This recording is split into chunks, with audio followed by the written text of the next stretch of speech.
Bonsoir. Oui, bonsoir. Vous faites partie donc de la FNARS Midi-Pyrénées. On rappelle ce que c'est. La FNARS, c'est la Fédération nationale des associations d'accueil et de réinsertion sociale. Donc une action symbolique, on l'a vu dans le reportage, a été menée aujourd'hui. Est-ce que déjà vous avez trouvé les gens réceptifs par rapport à cette action et par rapport à votre cause? Oui, on peut dire que 8 sur 10 ou 9 sur 10 des personnes que nous avons rencontrées, à qui nous avons donné des tracts où on peut discuter, puisque c'était sur le carrefour du monument aux combattants, du monument aux morts, étaient réceptives et effectivement comprenaient, alors même si on n'a pas pu tout expliquer, comprenaient notre mouvement et notre action. Donc ce que vous dénoncez, c'est les coupes budgétaires de l'État. Quelles sont les conséquences directes de ces restrictions? Les conséquences directes, aujourd'hui, on a des baisses de 10 à 25% sur des structures d'urgence hors centre d'hébergement. Et effectivement, les conséquences directes, c'est sur le personnel, puisque 80% de nos budgets sont des frais de personnel. Ça veut dire que sur les postes, ça peut impacter jusqu'à un quart de poste facilement. Ça veut dire aussi un quart de place supprimée pour des personnes sans abri en grande difficulté. En revanche, comment est-ce qu'on explique qu'il y a des budgets qui augmentent en ce qui concerne les centres d'hébergement et de réinsertion sociale, et puis les crédits aussi accordés aux maisons relais? Ça, comment vous l'expliquez? Alors, les CHRS ont obtenu un montant fléché par le ministère, donc on verra déjà le montant à quoi il correspond, puisque les demandes chaque année n'ont jamais été honorées par l'État.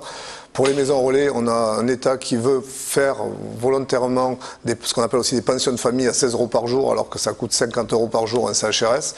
Et effectivement, on ne fait pas la même chose à 16 € qu'à 50 €. Donc ils veulent absolument transformer des centres d'hébergement en maisons relais. On ne fait pas du tout la même chose, on ne fait pas le même accompagnement, on n'a pas le même personnel si on divise par 3, voire par 4 le prix. Et c'est quoi les différences alors? Parce qu'il y a vraiment beaucoup de divers modes d'hébergement d'urgence.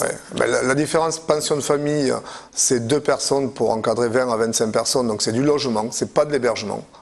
L'hébergement, ça veut dire que les personnes sont accompagnées. Il y a des travailleurs sociaux, des assistantes sociales, des éducateurs, des animateurs, des TISF, des compétences professionnelles plus importantes qu'un maître et une maîtresse de maison comme il y a sur pension de famille. Ce qu'on demande sur les autres centres d'urgence qui ne sont pas des CHRS, qu'ils puissent avoir ce personnel professionnel aussi, qu'ils puissent avoir ces compétences, parce que les personnes en ont besoin. Quel que soit le dispositif, elles en ont besoin. Il faut dire aussi que tout ça, c'est dans un contexte de crise, avec de plus en plus de gens dans la rue, en raison justement de la crise.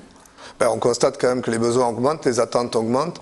Effectivement, 1 million de chômeurs de plus, ça fait plus de personnes qui ont des difficultés. On a aussi des personnes qui ont des difficultés Europe entière.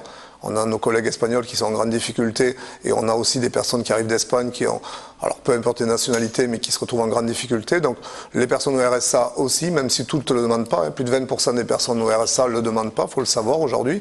Les jeunes qui n'ont droit à rien, aucune ressource, c'est moins de 25 ans.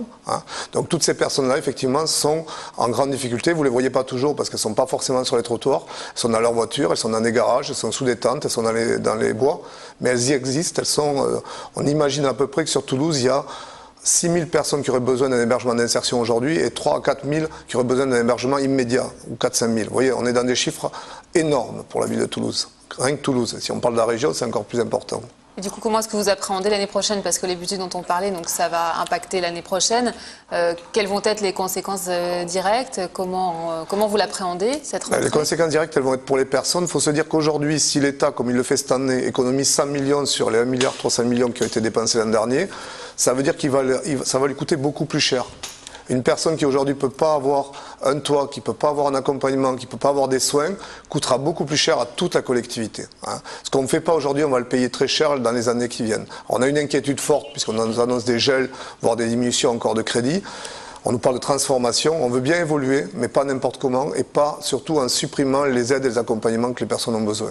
Il y a des associations aussi qui risquent de disparaître, c'est ce que vous pointez du doigt? Oui, les petites associations, je pense qu'aujourd'hui les petites associations sont vraiment menacées, c'est-à-dire souvent des associations qui existent depuis peu de temps, qui sont en cours de professionnalisation, qui auraient plutôt besoin, et notre fédération les encourage à évoluer, à se professionnaliser, donc à avoir un peu plus de moyens pour mieux répondre aux besoins des personnes. Celles-là risquent de disparaître parce qu'elles n'auront ni la trésorerie, ni le fait de pouvoir supporter des déficits importants qui vont être à hauteur de 25 ou 30% de leur budget. Je vous remercie Francis Saint-Blanca pour toutes ces explications.